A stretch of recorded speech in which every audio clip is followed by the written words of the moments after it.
The opioid epidemic has taken America by storm. In 2019 alone, nearly 50,000 people died from opioid overdoses.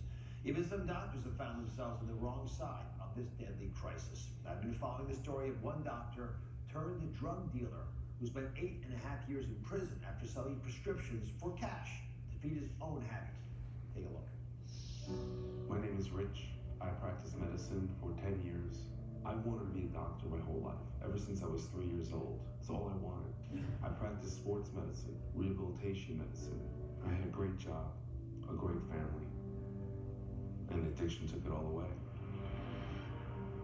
One day after an oral surgery, I was prescribed Vicodin for the pain, which I needed, but soon after, I continued to take the pills that I didn't need. It got to the point where I was taking 1,200 milligrams of oxycodone a day. Addiction makes you do crazy things. I went from being a doctor to a dealer, from treating patients to selling scripts for money to feed my own habit. Being in the position that I was as a doctor gave me the power to do things that you cannot imagine.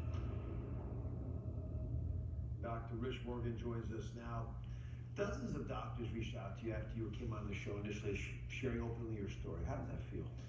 It was very powerful for me because everything that I had been through, and it was not easy. It was a really emotional, a very trying time for me. But to have so many people reach out to me and see all the positive things that have happened to me, they wanted to know how I was able to accomplish that. And I spoke to them and I shared my story with them and I told them, gave them some insight as some of the things that they can do, who they can reach out to. But it's a very challenging epidemic and it's a really challenging problem in America, as you said, and it's something that needs to be addressed. So just to bring everyone up to date, you're in practice, you have an oral procedure, they give you some Vicodin, OxyContin, right, a narcotic, or a pill narcotic. Yes. You start taking more than you're supposed to take. You reach up to 15 pills a day, which is an incredible dose, but also it's expensive. How did you feel when you're actually taking the Oxy? When I was taking the Oxy, Dr. Oz, it made me feel empowered, almost like it gave me a level of confidence that I didn't believe that was possible. So you haven't had that kind of euphoria since you stopped doing narcotics? Correct. Do you miss it? Do I miss it? No, and I'll tell you why. I don't forget ever where I've been, and I don't forget all the things that I lost. I lost my wife, my kids, my job, my career, my livelihood. I lost so much, Dr. Oz, and only through the grace of God and through the grace of the programs that I've been doing. So you get arrested in 2007. Yes. Sentenced to 14 years in prison. You serve 8.5. It's a long time for a doctor in the middle of your career. So which one was scarier for you? Getting sentenced to prison or asking to get clean?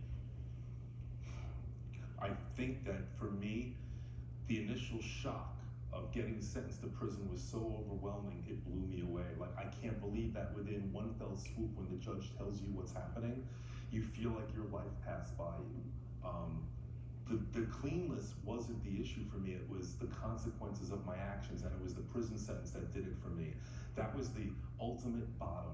It was the absolute bottom of the barrel for me, and it made me realize that I needed to change my life if it was even possible at the time. So what happened in prison that helped you do that? Because for so many, prison is not a path to redemption. It's just a hellish landscape where there's no return. You're absolutely right, and prison was not easy. So what I did was I started to get a job in the recreation department, and I started to create classes for inmates that they actually appreciated. Men's health, anatomy, fitness classes, a Get Fit class that helped follow their nutritional ups and downs and help educate them on ways to stay fit before they went home. And I created all these classes. I taught 99% of them, and I just went on this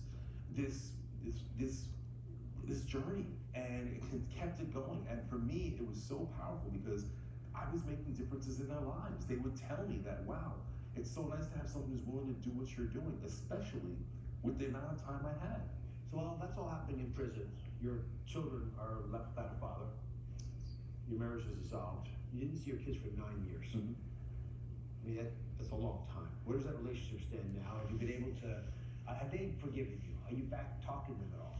It's amazing because I decided that if I couldn't take care of myself, that there was going to be no forgiveness. So I looked within myself to do the things that I needed to do to become a responsible, loving father. And that's exactly what I've done, Dr. Oz. I came home, I got a job, I actually worked in a restaurant for 3 years. I was a server. I humbled myself and I loved every minute because for me, freedom was everything. And I knew I needed to work very hard to get back where I was. But every day, every week, I would talk to them, I would still see them, and I got back some sense of responsibility, and I was able to become a father again to them. And to this day, I'm continue to be a loving father. I see them often. I see them every month, every week, whenever I can, and I have a very amicable, positive relationship with their mother, and we are co-parenting, and it's been a blessing. All right, so we have to take a break, but up next, will Dr. Morgan get his medical license back? Should he be allowed to work with medical students today?